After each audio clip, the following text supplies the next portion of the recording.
You saw the P. Diddy apology. You heard the words, and your gut told you something was off. It didn't feel real. It felt managed to me. And that instinct that you had, you were right. And today we're going to talk about why. Because in just a few days before this federal trial begins, this isn't just a video. This is actually informational. It's the only footage we have about how Diddy carries pressure, how he sells remorse, and how he's trying to control the damage. This wasn't an apology. This was containment, and there are cracks everywhere. This wasn't about vulnerability. It was about control. And as the P. Diddy trial begins, it's important to go back to this moment because it's the only time that we've seen him respond publicly to abuse allegations on camera. And that pressure, it was a lot. It leaked through the cracks. So let's go back to look at that Instagram video that Diddy posted, where he says he takes full responsibility, that he's disgusted by his past actions, and that he's seeking professional help.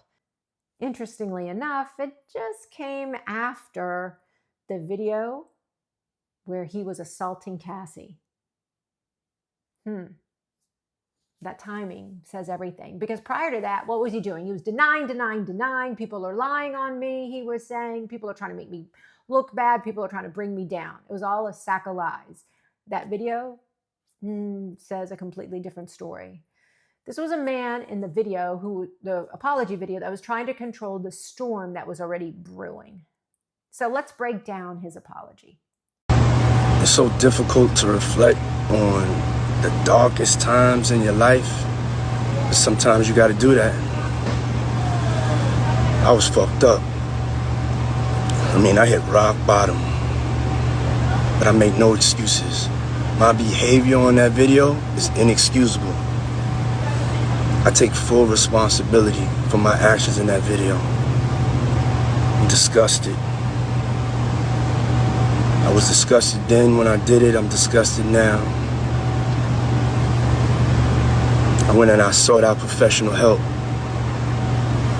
I had to go into therapy and go into rehab. Had to ask God for his mercy and grace.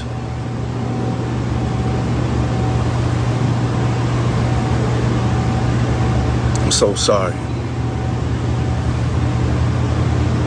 But I'm committed to be a better man each and every day.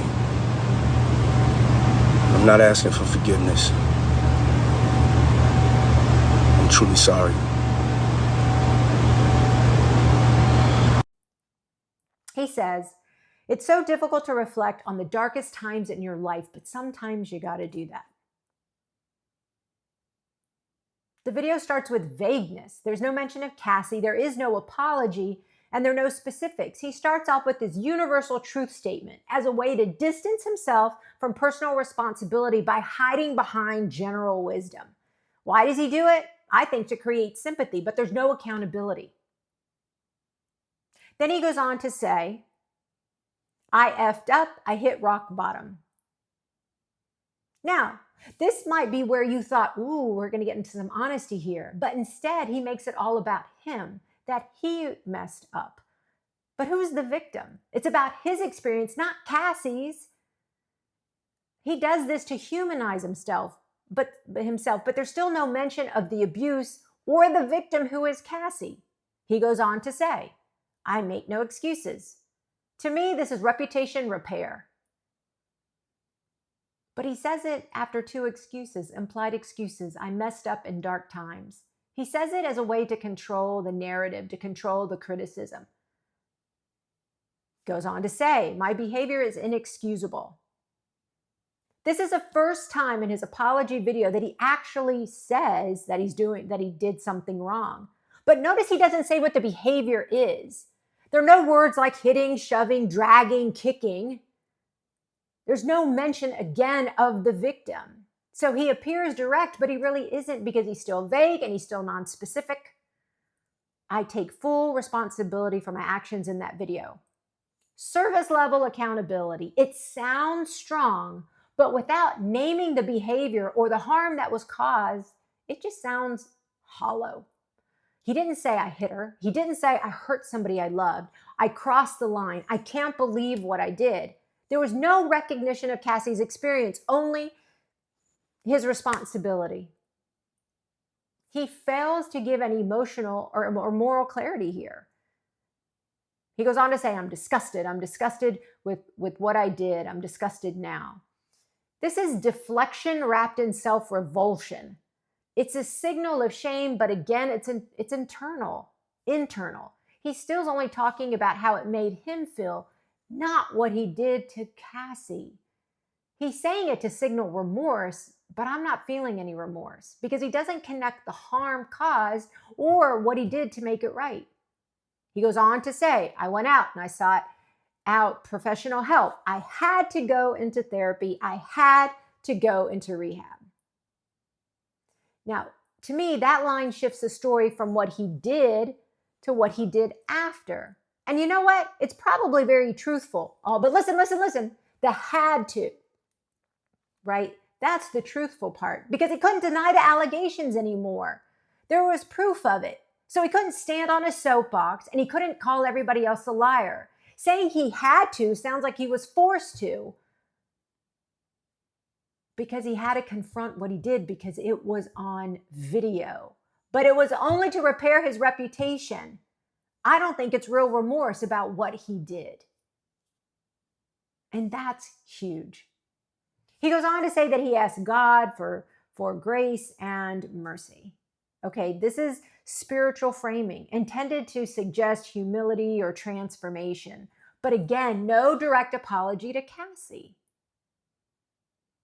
He continues to avoid the person who he has hurt. He says, I'm so sorry. I'm committed to be a better man each and every day. What does that mean?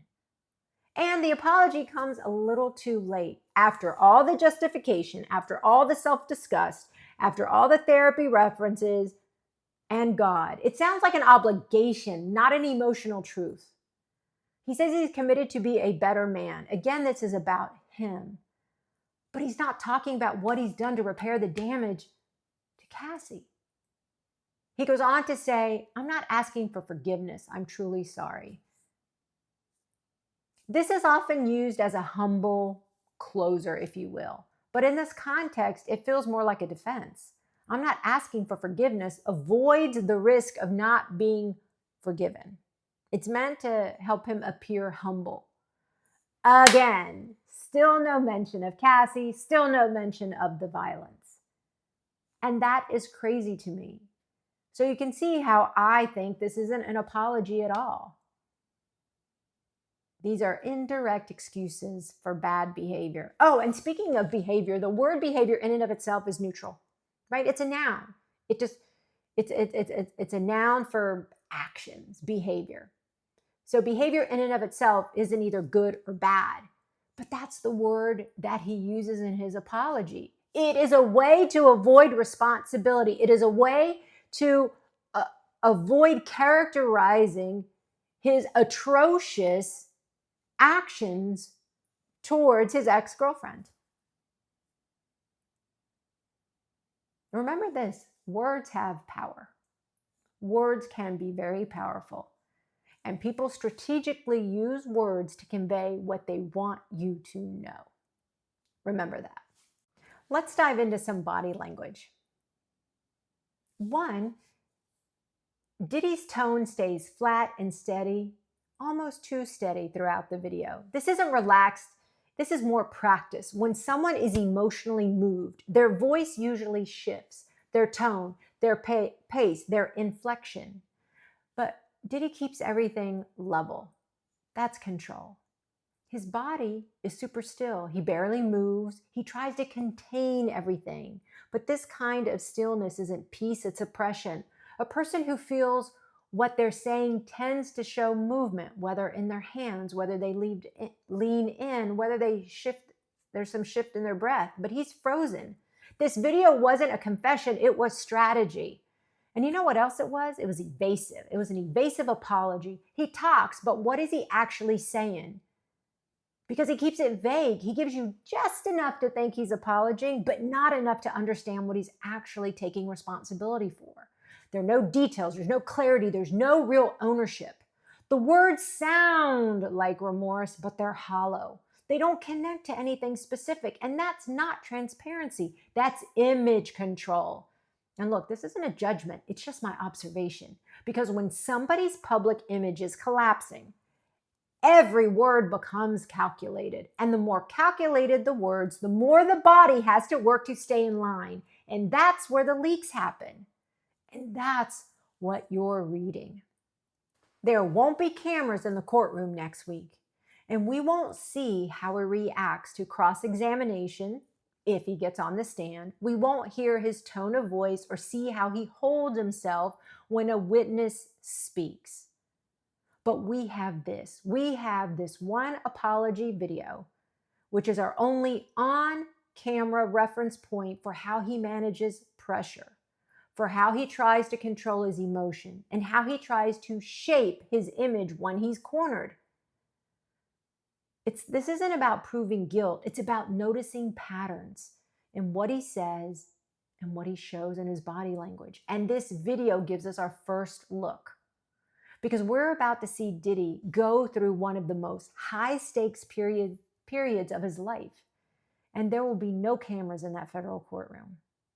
That means we won't get to see his testimony or his cross-examination if he's called to the stand, which we don't know yet. Nor will we be able to see his reactions to any victim statements. We can only go by the footage that we have to learn how he holds discomfort, how he holds back or suppresses that emotion, and how he manages his image under pressure. This apology video was his dress rehearsal. And as this trial unfolds, remember, it isn't always what somebody says, it's how they try to not say it. And you know what? The body always speaks, even when the script is rehearsed. So if you like this video, please hit like and subscribe to my channel so that way you can get more updates of the Diddy trial.